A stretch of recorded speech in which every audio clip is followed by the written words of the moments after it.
Hello, this is Mrs. Green, and I'm going to be reading to you starting with chapter 41 in the Tale of Despereaux. And this chapter is titled The Tears of a King. Despereaux found the king in the P's room, sitting on his daughter's bed, clutching the tapestry of her life to his chest. He was weeping. Although weeping really is too small of a word for the activity that the king had undertaken. Tears were cascading down from his eyes. A small puddle had formed at his feet. I'm not exaggerating. The king, it seemed, was intent on crying himself a river. Reader, have you ever seen a king cry? When the powerful are made weak, when they are revealed to be human, to have hearts, their diminishment is nothing short of terrifying. You can be sure that Despereaux was terrified. Absolutely. But he spoke up anyway. "Sir," the mouse said to the king. But the king did not hear him, and as Despereaux watched, King Philip dropped the tapestry and took his great golden crown from his lap and used it to beat himself on the chest over and over again. The king, as I have already mentioned, had several faults. He was nearsighted. He made ridiculous, unreasonable, difficult to enforce laws, and much in the way of miggery so he was not exactly the sharpest knife in the door. But there was one extraordinary, wonderful, admirable thing about the king. He was a man who was able and willing to love with his whole heart. And just as he loved the queen with his whole heart, so too he loved his daughter with the whole of it, even more than the whole. He loved the Princess P with every particle of his being, and she had taken that away from him.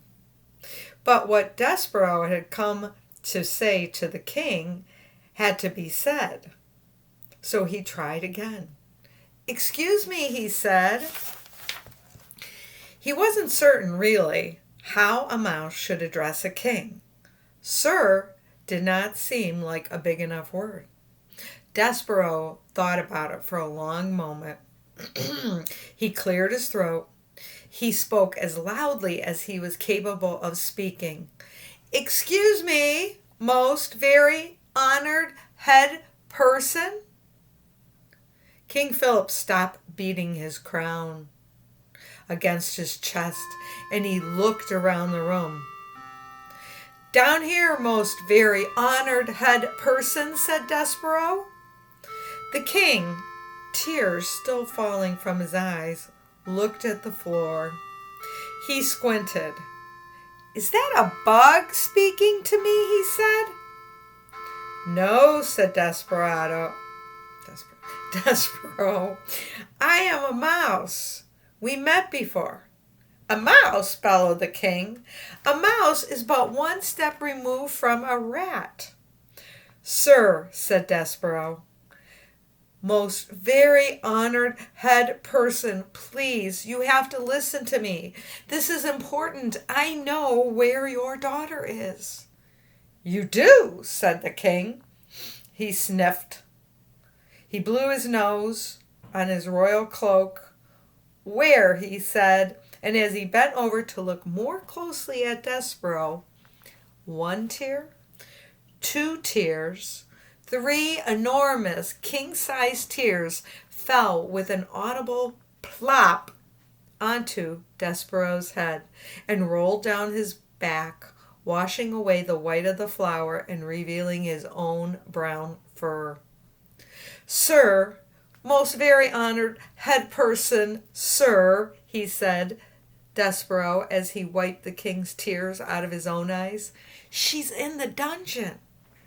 "Liar," said the king, and he sat back up. "I knew it. All rodents are liars and thieves. She is not in the dungeon. My men have searched the dungeon." But no one really knows the dungeon except the rats, sir. There are thousands of places where she could be hidden, and only the rats would know. Your men would never be able to find her if the rats did not want her found." "Ugh," said the king, and he clapped his hands over his ears. "Do not speak to me of rats and what they know," he shouted. "Rats are illegal. Rats are against the law. There are no rats in my kingdom. They do not exist." "Sir, most very honored head person, that is not true. Hundreds of rats live in the dungeon of this castle. One of them has taken your daughter, and if you will send—" The king started humming. "I can't hear you." He stopped to shout, "I can't hear you. And anyway, what you say is wrong because you are a rodent and therefore a liar." He started to hum again. And then he stopped and said, "I have hired fortune tellers and a magician. They are coming from a distant land, and they will tell me where my beautiful daughter is." "They will speak the truth," said Despereaux. "I promise." But the king would not listen. He sat with his hands over his ears, and he hummed loudly. Big, fat tears rolled down his face and fell to the floor. Despereaux sat and stared at him in dismay. What should he do now? He put up a nervous paw up to his neck and pulled at the red thread, and suddenly his dream came flooding back to him. The dark and the light and the knight swinging his sword, and the terrible moment when he realized that the suit of armor was empty. And then, reader, as he stood before the king, a wonderful, amazing thought occurred to the mouse. What if the suit of armor had been empty for a reason? What if it had been empty because it was waiting for him? You know me. That was what the knight in his dream had said. "Yes," said Despereaux out loud in wonder. "I do know you." "I can't hear you," sang the king. "I'll have to do it myself," said the mouse. "I will be the knight in shining armor. There is no other way. It has to be me." Despereaux turned. He left the weeping king, and he went to find the threadmaster. Chapter 42. The Rest of the Thread. The threadmaster was sitting atop his spool of thread, swinging his tail back and forth, and eating a piece of celery. "Well, look here," he said when he saw Despereaux. "Would you look at that? It's a mouse who loved a human princess. Back from the dungeon in one piece." The old threadmaster would say that I didn't do my job well, that because you are still alive, I must have tied the thread incorrectly. But it is not so. And how do I know it is not so? Because the thread is still around your neck. He nodded and took a bite of his celery. "I need the rest of it," said Despereaux. "The rest of what? Your neck?" "The rest of the thread." "Well, I just can't hand it over to any old mouse," said the threadmaster. "They say red thread is special, sacred, though I myself, after having spent so much time with it, know it for what it is." "What is it?" said Despereaux. "Thread," said the threadmaster. He shrugged and took another bite of celery. "Nothing more, nothing less. But I pretend, friend, I pretend. And what, may I ask, do you intend to do with the thread?" "Save the princess." "Ah, yes, the princess, the beautiful princess. That's how this whole story started, isn't it?" I have to save her. There is no one but me to do it. It seems to be that way with most things. No one to do the really disagreeable jobs except oneself. And how exactly will you use a spool of thread to save a princess? A rat has taken her and hidden her in the dungeon. So I have to go back to the dungeon, and it is full of twists and turns and hidden chambers. Like a maze, said the threadmaster. Yes, like a maze. And I have to find my way to her, wherever she is hidden. And then I have to lead her back out again. And the only way to do that is with the thread. Gregory the jailer tied a rope around his ankles so that he would not get lost. As the mouse said this, he shuddered, thinking of Gregory and his broken rope, dying, lost in the darkness. I, said Despereaux, I will use the thread. The threadmaster nodded. I see, he said. He took a meditative bite of celery. You, friend, are on a quest. I don't know what that is, said Despereaux. You don't have to know. You just have to feel compelled to do the thing, the impossible, important task at hand. Impossible, said Despereaux. Impossible, said the threadmaster. Important. He sat chewing on his celery and staring somewhere past Despereaux. And then he leapt off his spool. Who am I to stand in the way of a quest, he said. Roll her away. I can have it? Yes, for your quest. Despereaux put up his front paws and touched the spool. He gave it an experimental push forward. Thank you, he said, looking into the eye of the threadmaster. I don't know your name. Hovis. Thank you, Hovis. There's something else, something that belongs with the thread. Hovis went into a corner and came back with a needle. You can use this for protection. Like a sword, said Despereaux. Like a knight would have? Yes, said Hovis. He gnawed off a length of thread and used it to tie the needle around Despereaux's waist. Like so. Thank you, Hovis, said Despereaux, and he put his right shoulder against the spool of the thread and pushed it forward again. Wait, said Hovis, and he stood up on his hind legs, put his paws on Despereaux's shoulders, and leaned in close to him. Despereaux smelled the sharp, clean scent of celery as the threadmaster bent his head, took hold of the thread around Despereaux's neck in his sharp teeth and pulled on it hard. There, said Hovis, when the piece of thread broke and dropped to the ground. Now you're free. You see, you're not going into the dungeon because you have to. You're going because you chose to. Yes, said Despereaux, because I'm on a quest. The word felt good and right in his mouth. Quest. Say it, reader. Say the word quest out loud. It is an extraordinary word, isn't it? So small and yet so full of wonder, so full of hope. Goodbye, said Hovis as Despereaux pushed the spool of thread out of the threadmaster's hole.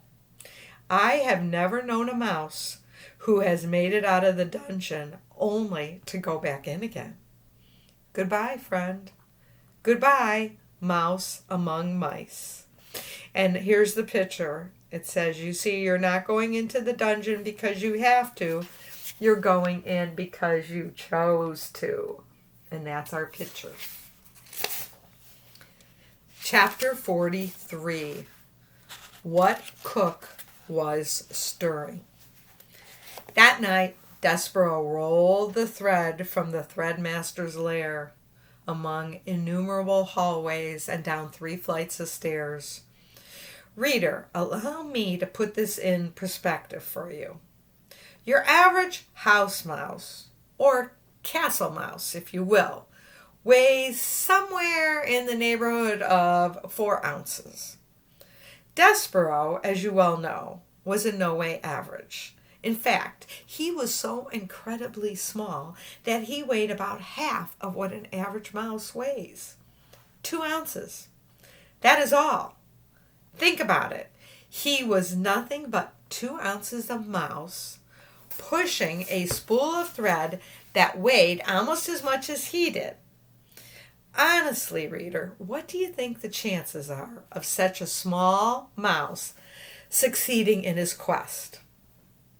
Zip. Zero. Nada. Goose eggs. But you must, when you're calculating the odds of a mouse's success, factor in his love for the princess. Love, as we have already discussed, is a powerful, wonderful, ridiculous thing, capable of moving mountains and spools of thread. Even with the love and the purpose in his heart, Despereaux was very, very tired when he reached the door to the castle kitchen at midnight. His paws were shaking and his muscles were jumping, and the place where his tail should be was throbbing. And he still had a very, very long way to go. Into the kitchen, down the many stairs of the dungeon, and then through, somehow, some way, through the rat-filled darkness of the dungeon itself. Not knowing where he was going, and oh, reader, when he stopped to consider what lay ahead of him, Despereaux was filled with an icky feeling of despair. He leaned his head against the spool of the thread, and he smelled celery there, and he thought of Hovis and how Hovis seemed to believe in him and his quest. And so the mouse raised his head, squared his shoulders, and pushed the spool of thread forward again into the kitchen, where he saw, too late, that there was a light burning. Despereaux froze. Cook was in the kitchen. She was bent over the stove. She was stirring something. Was it a sauce? No. Was it a stew? No. What Cook was stirring was soup. Soup, reader, in the king's own castle, against the king's law, right under the king's very nose. Cook was making soup. As the mouse looked on, Cook put her face into the steam rising from the pot and took a deep breath. She smiled, a beatific smile, and the steam rose around her and caught the light of the candle and made a halo over her head.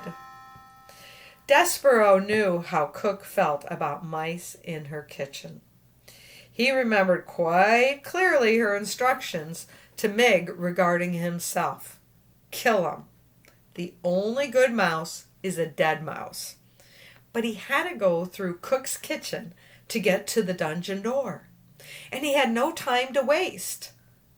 Soon daylight would dawn and the whole castle would be awake, and the mouse would have no chance at all of pushing the spool of thread across the floor without attracting a great deal of attention. He would have to sneak past the mouse-hating Cook now.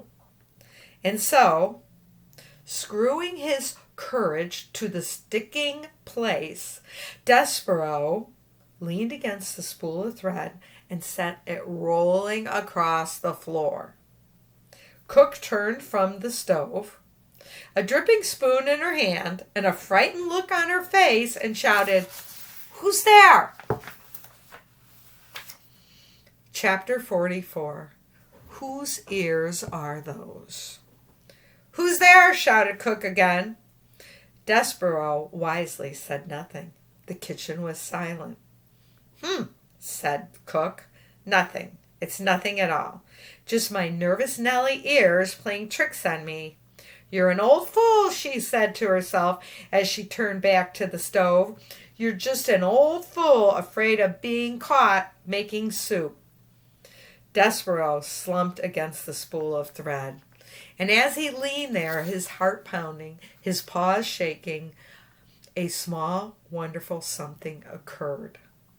A midnight breeze entered the kitchen and danced over the stove and picked up the scent of the soup and then swirled across the floor and delivered the smell right directly to the mouse's nose. Despereaux put his head up in the air. He sniffed. He sniffed some more. He had never in his life smelled anything so lovely, so inspiring.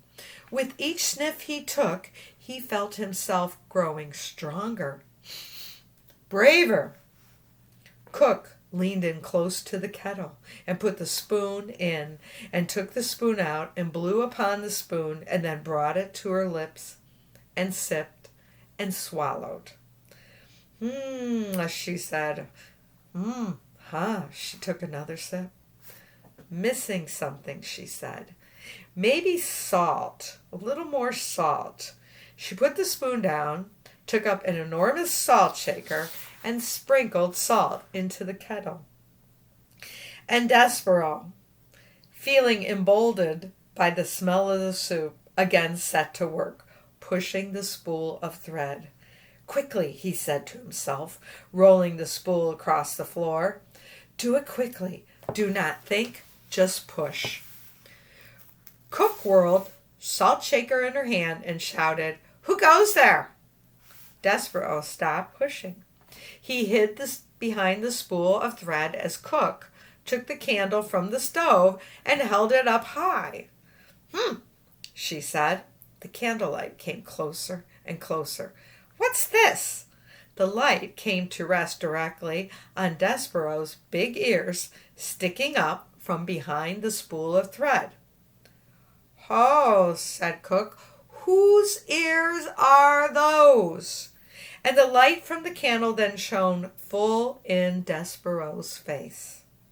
A mouse, said the cook. A mouse in my kitchen? Despereaux closed his eyes, and he prepared for his death. He waited, reader, and waited, and then he heard the sound of laughter. He opened up his eyes, and he looked at the cook. Ho, said the cook. Ho, for the first time in my life, I'm glad to see a mouse in my kitchen. Why, she asked, why am I glad? Oh, because a mouse is not a king's man, here to punish me for making soup. That is why. Because a mouse is not a king's man, here to take me for the dungeon for owning a spoon. Oh, a mouse. I, Cook, am glad to see a mouse. Cook's face was red and her stomach was shaking. Oh, she said again, and not just any mouse, a mouse with a needle tied around his waist and a mouse with no tail. Ain't it lovely? Oh, she shook her head and wiped her eyes. Look, Mouse, these are extraordinary times, and because of this we must have some peace between us. I will not ask you what you're doing in my kitchen, and you in return will tell no one what I am cooking. She turned then and went back to the stove and set down the candle and picked up the spoon and again put it in the pot of soup and took it back out and tasted the soup, smacking her lips together. Not right, she said, not quite right. Missing something still. Despereaux did not move. He could not move. He was paralyzed by fear. He sat on the kitchen floor. One tear fell out of his left eye.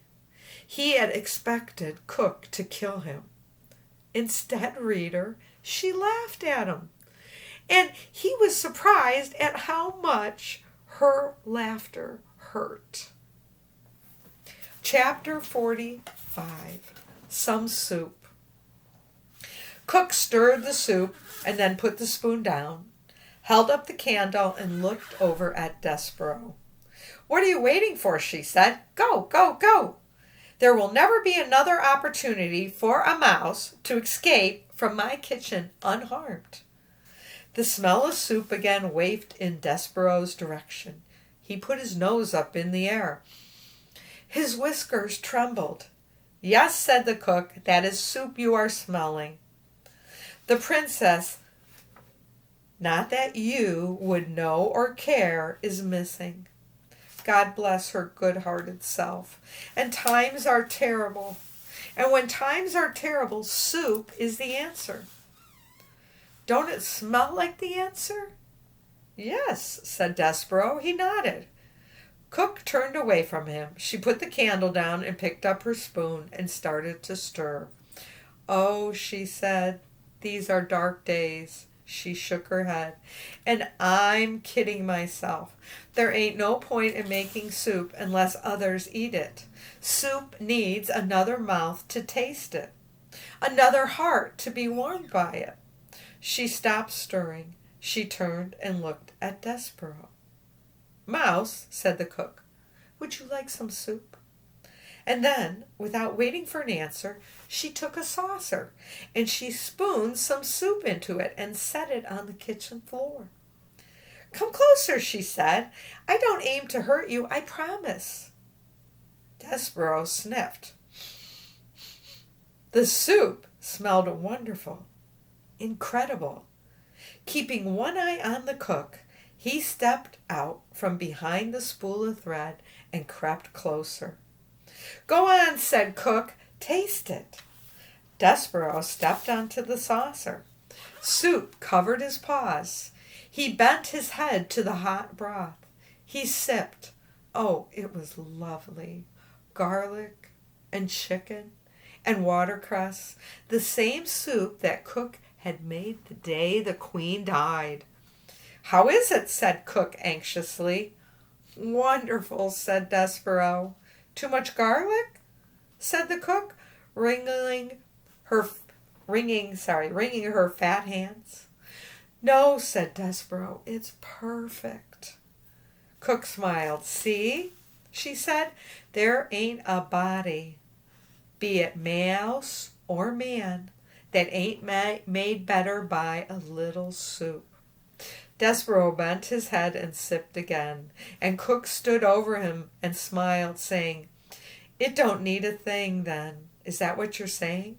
It's just right?" Despereaux nodded. He drank the soup in big, noisy gulps, and when he stepped out of the saucer, his paws were damp, and his whiskers were dripping, and his stomach was full. Cook said to him, "Not done already, are you? Surely you ain't done. You must want more." "I can't," said Despereaux. "I don't have time.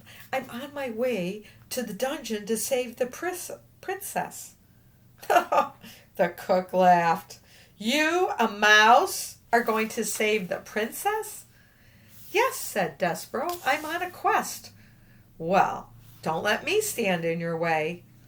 And so it was that Cook held open the door to the dungeon while Despereaux rolled the spool of thread through it. "Good luck," she said to him. "Good luck saving the princess." She closed the door behind her and then leaned against it and shook her head. "Well, if that ain't an indicator of what strange days these are," she said to herself, "then I don't know what is. Me, Cook, feeding a mouse soup, and then wishing him good luck in saving the princess. Oh my, strange days indeed." And here's a picture of Despereaux eating the soup and saying, "Perfect." Chapter 46, Mouse Blood. Yes. Despereaux stood at the top of the dungeon stairs and peered into the darkness that waited for him below. "Oh my," he said, "oh my." He had forgotten how dark the dark of the dungeon could be. And he had forgotten, too, its terrible smell, the stench of rats, the odor of suffering. But his heart was full of love for the princess, and his stomach was full of cooked soup. And Despereaux felt brave and strong. And so he began, immediately, without despair, the hard work of maneuvering the spool of thread down the narrow dungeon steps. Down, down, down went Despereaux tilling and the spool of thread. Slowly, oh so slowly they went, and the passage was dark, dark, dark. I will tell myself a story, said Despereaux. I will make some light. Let's see. It will begin this way. Once upon a time, yes, once upon a time, there was a mouse who was very, very exceptionally small. And there was a beautiful human princess whose name was P. And it so happened that this mouse was the one who was selected by fate to serve the princess, to honor her, and to save her from the darkness of the terrible dungeon. This story cheered up Despereaux considerably. His eyes became accustomed to the gloom, and he moved down the stairs more quickly, more surely, whispering himself the tale of the devious rat, and a fat serving girl, and a beautiful princess, and a brave mouse, and some soup, and a spool of red thread. It was a story, in fact, very similar to the one that you are reading right now. And the telling of it gave Despereaux strength. He pushed the spool of thread with a great deal of gusto, and the thread, eager perhaps to begin its honorable task of aiding in the saving of the princess, leapt forward and away from the mouse and went down the dungeon stairs ahead of him, without him. "No!" cried Despereaux. "No, no, no!" And he broke into a trot, chasing the thread through the darkness. But the spool had a head start, and it was faster, and it flew down the dungeon stairs, leaving Despereaux far behind. When it came to the end of the stairs, it rolled and rolled, until finally, lazily, it came to a stop right at the gnarled paw of a rat. "What have we here?" said the one-eared rat to the spool of thread. "I will tell you what we have here," said Bocelli Ramoso, answering his own question. "We have red thread." "How delightful! Red thread means one thing to a rat." He put his nose up in the air. He sniffed. He sniffed again. "I smell. Could it be? Yes, most definitely it is. Soup! How strange!" He sniffed some more. "And I smell tears. Human tears. Delightful. And I also detect the smell." He put his nose high up in the air and took a big whiff of flour and oil. And oh my, what a cornucopia of scents! But below it all, what do I smell? The blood of a mouse. Unmistakably mouse blood. Yes, exactly, mouse. Botticelli looked down at the spool of thread and smiled. He gave it a gentle push with one paw. Red thread. Yes, exactly. Just when you think that life in the dungeon cannot get any better, a mouse arrives. And that is the end of chapter 46. And we're almost at the end of our story. I hope you enjoyed this reading of the Tale of Despereaux.